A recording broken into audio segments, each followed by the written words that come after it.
Amber Heard is a lunatic. This is her describing an alleged cavity search that was done on her by Johnny Depp. What I can only describe as it sounded like nonsense from him. It wasn't making sense. And I realized that he's just probably really high because it wasn't making sense anymore. It wasn't like a direct accusation. He wasn't hearing me when I was saying I wasn't involved, wasn't cheating on him. I wasn't secretly trying to engage this woman in some sort of sexual affair. And then it became clear to me he was like looking for something. He cleared things off the bed. I went into the bathroom, and as I come out, he asked me where it is and how long I've been hiding it. And I was like, what are you talking about? And he says, you know what I'm talking about. You know what I'm talking about. Be honest with me. Where are you hiding it? And he kind of like makes to look into the bathroom.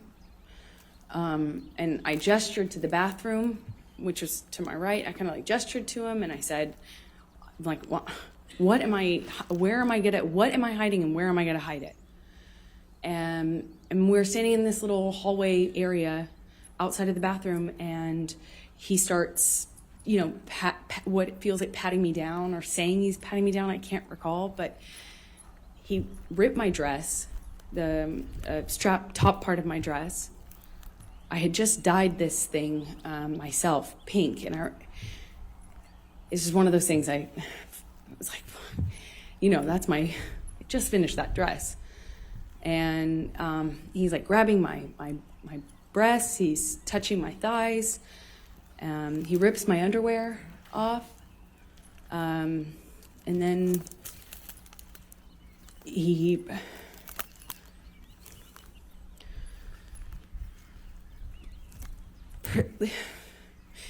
proceeds to do a cavity search.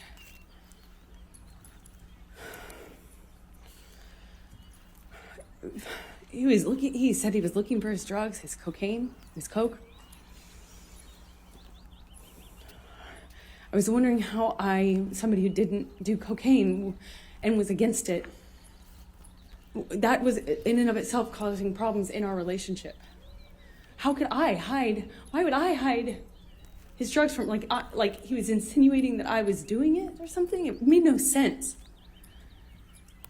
And he was telling me we're gonna conduct a cavity search, shall we? Like, just shoved his fingers inside me. At one stage yesterday, Amber was talking about how Johnny used to keep his cocaine in a jar. He used to have a jar of cocaine. So he's gone from a jar of cocaine to searching her to see if she has some cocaine hidden in her. Ridiculous. And I wasn't going to cover this on this channel. I have 2 polls, and I did post some clips on my other channel. Please check that out. But I know a lot of us are following it. We love trials. We love seeing people who are lying get caught out and called out on their lies. And yesterday was pretty incredible. Before I go on, quick note, I don't know what I'm talking about when it comes to domestic abuse. I have never and would never hit a woman. I have never been a victim myself. I obviously know people who were victims of domestic abuse, don't we all? And in past videos, I did talk about how I worry how news outlets over in the States reporting it. I think you guys can be pretty relaxed about it at times. And it definitely feels like it's a bit more normalised than it is in other parts of the world. I have no time for people who commit any type of domestic abuse. With that being said, it's also disgusting and vile to lie about this stuff, to make things up, to attempt to destroy a man's life and use this as a platform to better your own career. That's what the crime should be. But Amber Heard, Johnny Depp isn't about that. It's about an article that looks to me to be protected under the First Amendment. And the reason this isn't in LA is because California has a very strong anti-SLAPP statute. Anti-SLAPP laws are intended to prevent people from using lawsuits like defamation to intimidate people who are exercising their First Amendment rights, basically. Virginia doesn't have this. This is why the trial is there. I think Depp's team said that because the Washington Post have servers in the county, that's why they filed it there. It's not. It's because of the anti-slap. And maybe to get it on TV. I'm not too sure. This would have definitely been on TV if it was in California. But does any of that matter? Is this trial really about an article? Amber is probably going to win on that basis of the article. She didn't say his name, First Amendment rights, all that stuff. And I think Johnny and his team know that. At the same time, the jury can do what they want, especially if they take an extreme liking to one person and a disliking to another. But even if the verdict does go Amber's way, which it should, did she really, quote unquote, win? I don't think so. I think this case is over, it's done, it's dusted. People's minds are made up. We have seen enough. Amber is a liar. She makes shit up. She has tried to destroy this man's life. And I think there should be consequences for that. I'm thinking she's going to find it very hard to work again. Nobody is going to touch her. Films will be boycotted. People are furious about this. And don't worry about Amber. She has plenty of money. She's not going to go hungry. But there was just nothing believable about anything what she said yesterday. And this is her testimony. Just wait until she's cross-examined. She's going to be ripped apart. She is extremely, extremely unlikable, unattractive. It's just so unappealing. Her whole personality, her demeanour, her faces, her fake crying, the way she's looking at the jury, it's could not be worse. On paper, everything what she's saying probably looks really, really good and is in line with domestic abuse victims. But the way she says it, the way she delivers it, I'm not buying a word of it. Here's a clip of Amber talking about what happened in 2012. Notice the words she uses. Pattern, eggshells. They're the buzzwords that she keeps trying to get in. She emphasises them. She even pauses and nods her head at the jury at times when she says them. It's so silly. And again, on paper, everything what she's saying sounds fine. But when she delivers it, the way she says it, there's something not right. It doesn't sit right with us. Why? Because she's lying. And I expected it a lot better from a big-time Hollywood actor, to be honest. 2012, the violence was pretty, relative to what it became, pretty,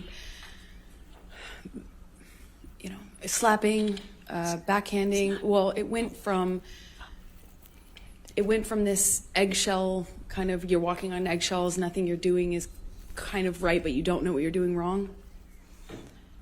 And then I was doing something wrong clearly, but it was unclear within the scope of an argument what I was defending myself against. So it would shift from a rumor he had heard that I was with a friend, or I had been photographed standing too close to a male person. That was a person I had had something with, and I was lying to him about, and it would be eggshells, accusations, and then he would explode. It started with throwing things, destroying the property, and screaming at me. I remember the screaming at me was the worst, because I kind of always felt like I had done, I had to defend myself. I had to tell him so he didn't think these things were true. And sometimes, he would shift accusations while I'm trying to dispel one accusation. He'd start another one, and nothing I could do to calm him down. It seemed like I'd walk away, and that would make it worse. I remember in my apartment in Orange, he would grab me by the hair, or he'd grab me by the arm, pull me into him, scream at me that way. He'd smash things around me, then he would smash things very close to me, and then he would just hit me. And it started with slapping, and it got to be like repetitive slaps where he'd hold me in a position and slap me multiple times in a row. Then it would be, eventually I later would either push him off of me, or I'd try to hit his hands away from me. Not in 2012 so much. At that time, I was mostly, my defense was, I'd go some other place. Like, I don't know how to describe that. I'd focus on something else. I'd stand up, look at him, try to stand up to him that way. Later, I adopted other kind of strategies to deal with it, but at the time in 2012, he'd have this blowout, and then he would leave, disappear, And I'd be committed to not talking to him. I'm done with this relationship. I can't take it anymore. I said that so many times. And then he'd come back, clean and sober, telling me either he had a chip. He didn't have any chips, but he would say, I've gone to meetings. I have a sober companion now. I'm doing this program. I'm reading this. I'm doing this. And he was done with drugs and alcohol for good this time.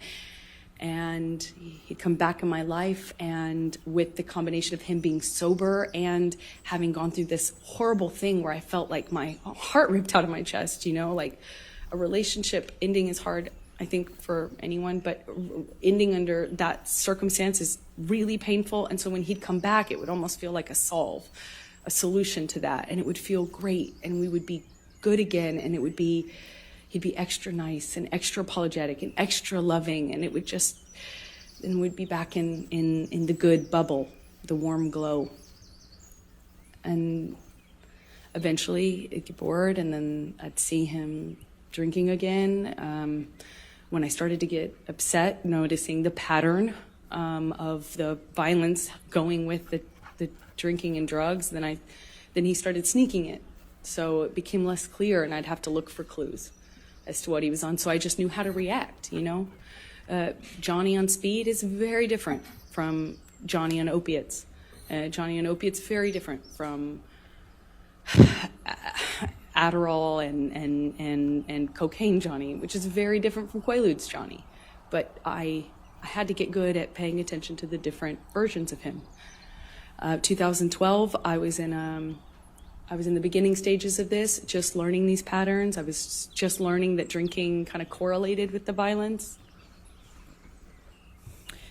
Do you really think Johnny Depp held Amber down and slapped her like she was a kid bent over his knee? So ridiculous. So generic, all of that as well, wasn't it? If you haven't seen it, I'm not going to play it here.